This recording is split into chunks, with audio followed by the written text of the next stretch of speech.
Incoming message. Welcome to This Explainer. Today, we're unpacking a paradox that is just, well, it's absolutely fascinating. I mean, how does something that science definitively stated does not exist just keep making headlines? We're looking at a real collision here between hard biological sampling and undeniable eyewitness data.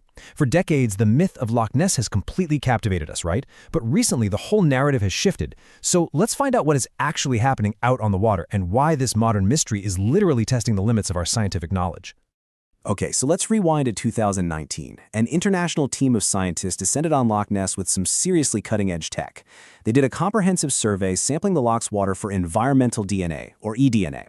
The whole goal was to catalog every single living thing that was shedding genetic material into the water.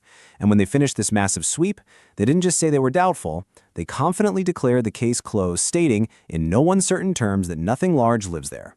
For a minute, it really felt like the ultimate mystery of the Scottish Highlands was finally solved. But here is where the story gets incredibly compelling. Fast forward 7 years to 2026, and the sightings haven't just continued, they've actually accelerated. We're seeing webcam watchers, tourists, and seasoned boaters all reporting these strange, totally unexplainable encounters. And it really forces us to ask a very direct, logical question. If science definitively proved this creature doesn't exist, why does it keep showing up? How in the world do we reconcile a closed scientific book with what's happening on the open waters?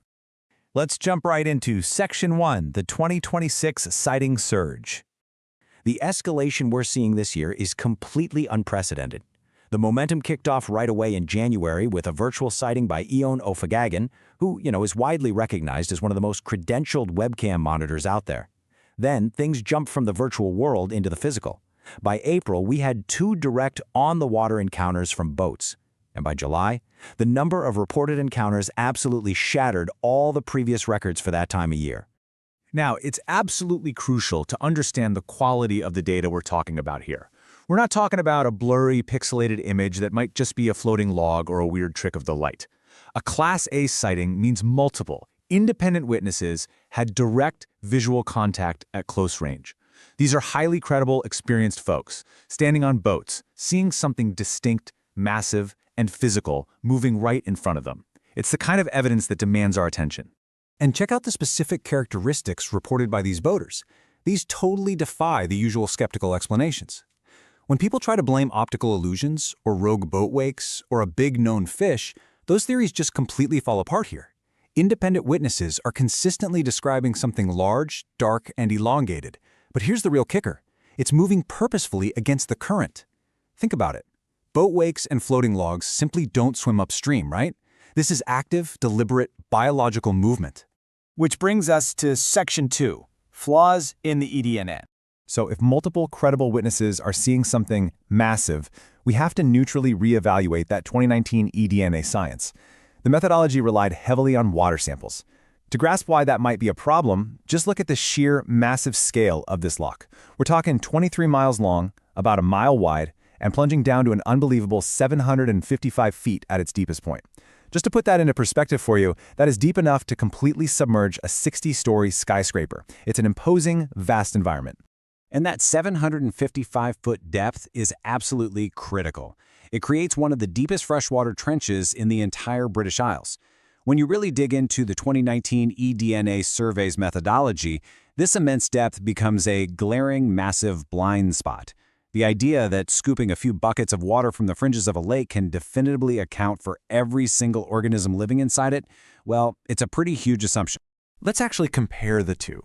The eDNA survey collected its samples almost entirely from the surface water and the shallows. They basically assumed that a large creature would frequently shed DNA near the surface, exactly where humans happen to be looking. But that deep basin, that 750-foot plunge into permanent darkness, it was left completely untested. It's literally like searching your entire house for your lost keys, but only looking on the kitchen counter. The science didn't necessarily prove nothing is in the loch. It just proved nothing was near where they happened to drop their buckets. So we have to ask the big what if here. What if a creature surviving in those extreme depths for centuries has just adapted?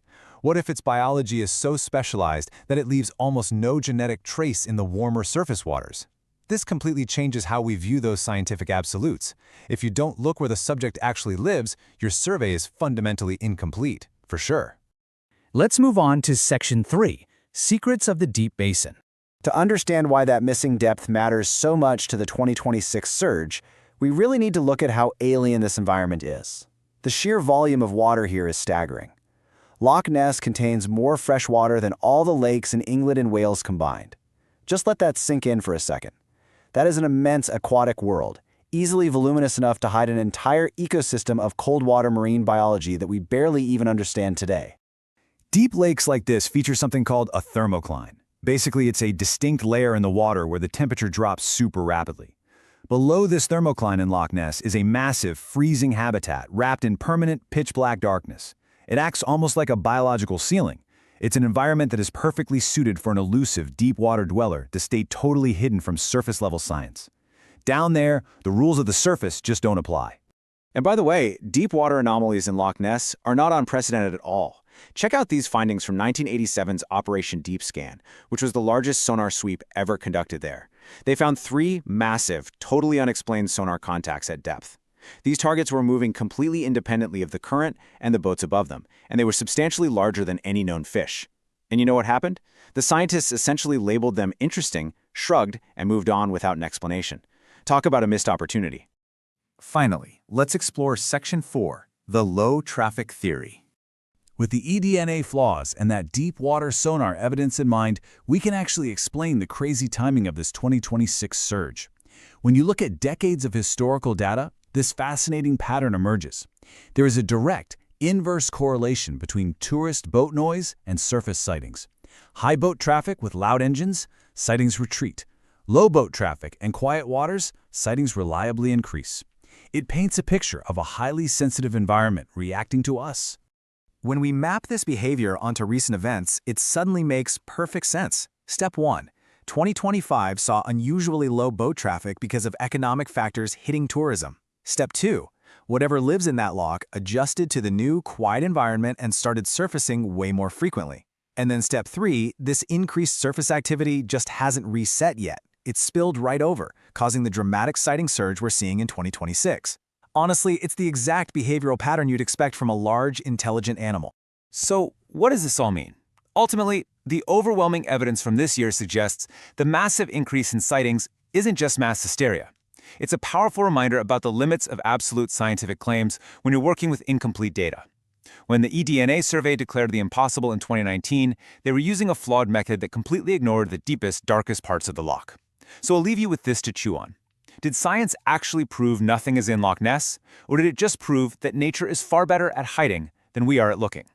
Thanks so much for joining me for this explainer. Come to